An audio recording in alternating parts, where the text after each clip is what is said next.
RCF.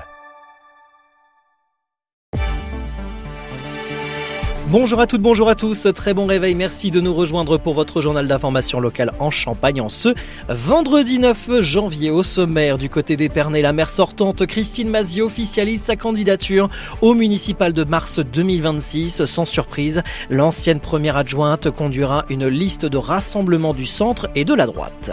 Retour sur les vœux, qu'Arnaud Robinet, maire de Reims et président du Grand Reims, a présenté de manière digitale aux Rémois et aux Grands Rémois. Mais tout d'abord, un point sur la météo près de chez vous pour aujourd'hui en Champagne selon Météo France. Un temps bien agité, nuageux, pluvieux et surtout venteux. La tempête est en train de traverser le pays en ce moment même. Des rafales ce matin jusqu'à 95 voire 100 km/h, notamment du côté du nord de la Champagne. Soyez très vigilants si vous sortez aujourd'hui. Côté ciel, c'est un ciel nuageux et pluvieux sur une majeure partie de la journée. Peut-être un peu plus calme en fin de journée, mais c'est un reste à confirmer. Côté Mercure, elles sont plutôt agréables pour la saison et par rapport à ces derniers jours. Les températures évolueront entre 5 et 6 degrés.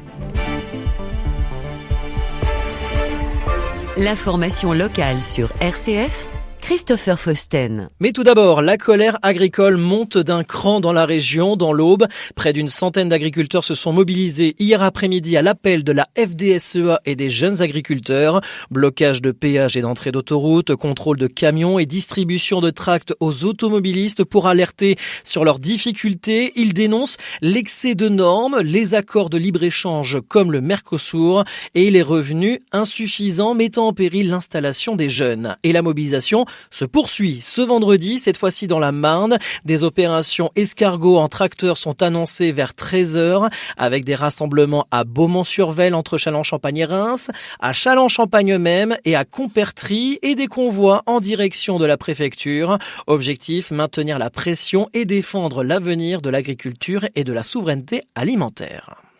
Christine Mazy est désormais officiellement candidate à sa succession. La maire d'Épernay a annoncé ce mercredi 7 janvier sa candidature aux élections municipales de mars 2026. Chef d'entreprise de 59 ans en poste depuis 3 ans, elle mènera pour la toute première fois une liste lors d'un scrutin municipal. Ça n'était absolument pas un objectif. Lorsque je suis entrée au conseil municipal en 2014, j'étais conseillère municipale déléguée. En 2020, Franck Leroy m'a nommée première adjointe. Je travaillais surtout en back-office et ça m'allait très bien. Et puis, lorsqu'en fin 2022, Franck Leroy m'a exposé sa situation, m'a dit qu'il était élu président de région, de fait son mandat de maire tomberait et qu'il allait proposer mon nom pour lui succéder. Je vous avoue que ma première réaction, ça a été la grande surprise parce que je n'avais jamais émis aucune volonté de pouvoir être maire et puis ça n'était absolument pas dans mes objectifs. Et puis j'ai accepté le challenge, j'ai poursuivi de travailler sur les dossiers, mais c'est très enrichissant que j'ai pu mettre en place et que je n'avais pas en tant que première adjointe en charge des finances et du personnel, c'est de pouvoir aller au plus près des Sparnassiens et des Sparnassiennes. C'est-à-dire mettre en place une proximité, une écoute pour pouvoir répondre à leurs attentes, pour pouvoir travailler un certain nombre de dossiers. J'y ai trouvé du sens.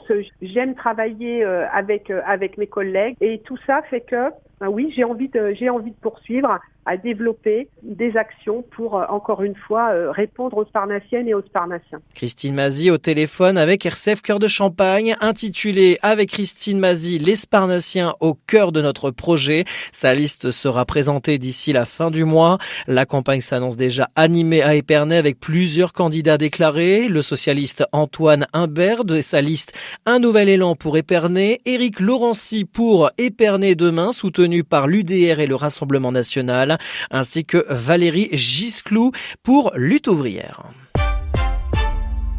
En ce début d'année 2026, les cérémonies de vœux se tiennent comme de coutume, plus sobrement pour les maires dans le contexte des élections municipales qu'on vient d'évoquer il y a quelques instants. Arnaud Robinet, maire de Reims et président du Grand Reims, qui n'est pas encore déclaré candidat pour l'échéance à venir, avait décidé de prendre de la hauteur en prenant place dans la grande roue installée place d'Erlon pour souhaiter une belle année 2026 aux Rémois et aux Grands Rémois au format digital.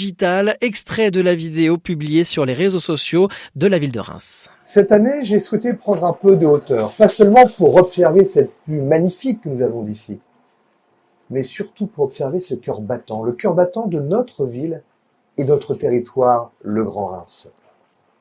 Cette fin d'année nous rappelle les choses essentielles, ces moments de rencontre, ces moments de partage, de convivialité avec celles et ceux que l'on aime, ces moments où l'on se met à rêver. Et justement, pour 2026, comme le disait Jacques Brel, je vous souhaite des rêves à n'en plus finir, et surtout cette énergie pour en réaliser quelques-uns. 2026 doit être l'année des rencontres, des projets audacieux pour Reims et notre territoire, mais des projets personnels également pour vous. Alors pour cette nouvelle année, je vous souhaite le meilleur. Bonheur, santé et réussite. À vous, mais également à celles et ceux que vous aimez.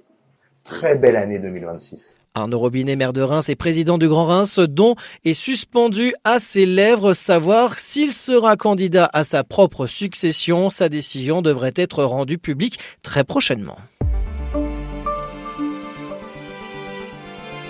Direction l'Aube. Le forum Avenir étudiant se tient au Cube de Troyes. Se tient toujours jusqu'à demain d'ailleurs, jusqu'à demain après-midi. Un rendez-vous gratuit et ouvert à tous, dédié aux lycéens de terminale et aux étudiants de l'Aube et de la Haute-Marne. Objectif, aider à l'orientation post-bac avec la présentation de toutes les formations diplômantes du territoire et de nombreux cursus régionaux et extra-régionaux. Encore 2 jours pour rencontrer les établissements, découvrir les filières et conforter ses choix d'avenir. Ouverture ce vendredi de 9h à 17h et demain jusqu'à 14h. Des formations gratuites aux gestes qui sauvent, sont proposées dans la Marne par Groupama, le SDI 51 et les sapeurs-pompiers, ouvertes à tous dès 10 ans, sociétaires ou non. Ces sensibilisations visent à apprendre les bons réflexes en cas d'urgence en attendant l'arrivée des secours.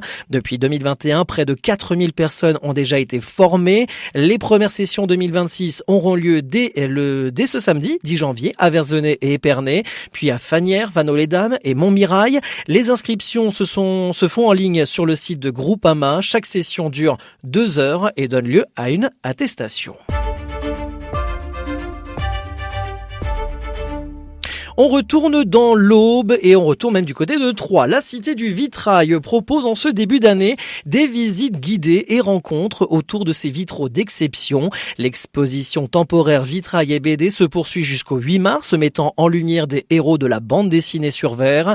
Au programme ce mois-ci, le Café Vitrail ce samedi 10 janvier, des visites sur l'histoire et les techniques du vitrail dimanche, le vitrail contemporain le 17 janvier et la visite guidée Vitrail et BD le 25 janvier. Et un mot de sport, suite du championnat d'élite 2 de basket, 18e journée ce soir. Le Champagne Basket, les joueurs de Vincent Dumestre affrontent Aix-Maurienne sur leur parquet ce soir à 20h. Football également ce week-end, 16e de finale de la Coupe de France, avec l'Estac qui affronte Bastia sur les terres corses, ce samedi à 15h30. De son côté, le Stade de Reims s'affronte un petit poussé, le Puy Foot 43, ce samedi à 18h. Et enfin, hockey sur glace, 13e journée, les Gaulois de Châlons-Champagne recevront Courbevoie demain à 18h30. Ainsi s'achève ce journal. Merci de nous avoir suivis et de votre fidélité. L'actualité en continu sur les réseaux sociaux de RCF Cœur de Champagne. Très bonne matinée à tous.